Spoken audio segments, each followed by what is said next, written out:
The Mayor of the Gold Coast is facing the tide to come up with a strategy to protect the tourist city's most important asset, its beaches. Emergency funding is being pumped into propping up the famous foreshore, but the sand continues to erode on a daily basis. And on the front line of this battle are the homeowners, for whom oceanfront has assumed a whole new meaning. Tom Forbes reports.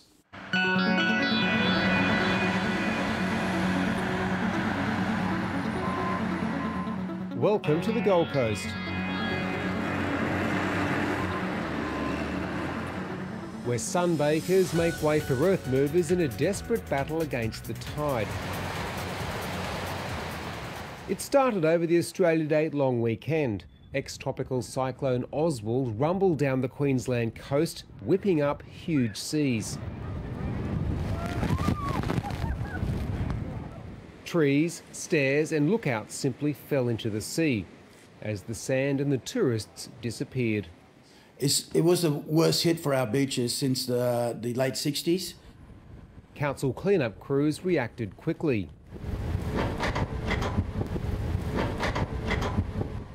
Flagship beaches were replenished with sand shipped in for the Easter holiday crowds. But it didn't last long. More severe weather lashed the coast, and once again the council had to defend the tourist strip's very foundations. If you didn't do it, I believe that the A-line wall under Surfers Paradise would have been in jeopardy. So it has worked. It has stopped further corrosion, and it has kept our image up that the tourists still come to our city. But hundreds of beachfront property owners further south have also taken a pounding, and many feel they've been abandoned to the elements. To a large extent we do feel high and dry because we're paying a lot of money, and for what?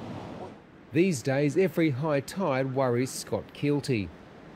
We've seen our dunes disappear by probably the best part of 10 metres. His Mermaid Beach neighbours have been laying mats and sandbags to halt the advancing ocean. Most beachfront properties have buried rock walls as a last line of defence. We're hitting rock now, so the rock wall is sitting directly below the sand here at the moment, and so for most people this erosion's now on their boundary and starting to creep backwards onto their properties. So we're really desperate for council to do something. Ratepayers living in the erosion zone are holding meetings to come up with a solution which they can take to council. Some people are paying upwards of $20,000, $30,000, $40,000 a year. In my case, it's about $15,000 a year, roughly. I'd like to see council do more. The Mayor says it's not his problem unless homes start falling into the sea. As far as private property, and it's their responsibility to actually shore up their property. But he is working on an ocean beach strategy which, he says, will shore up the city's brittle beaches.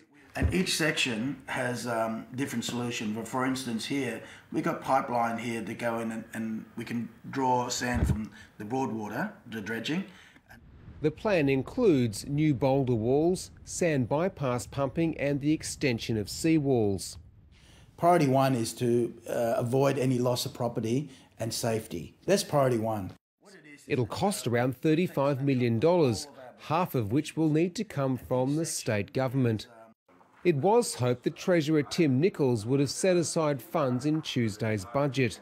To be fair, we haven't given the full detail, and yes, I've sent a signal out that the please help signal that we're coming.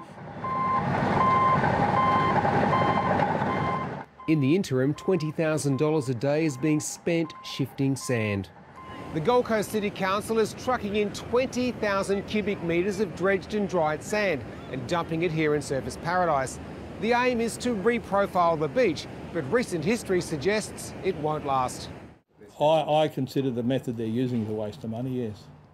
John Burns is the president of the Gold Coast and Hinterland Historical Society. This beach erosion has been occurring since about probably 1903, or soon thereafter.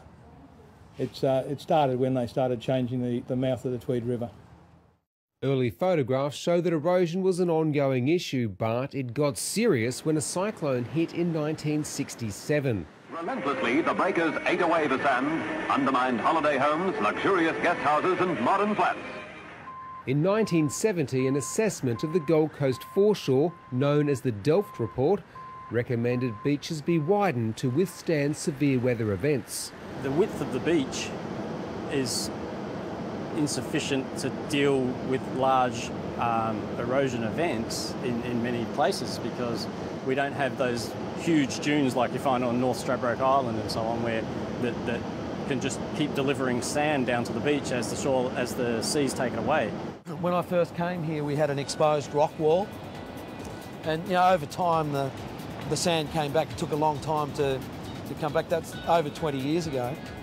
Whether in fact this is a product of global warming, I guess time will tell.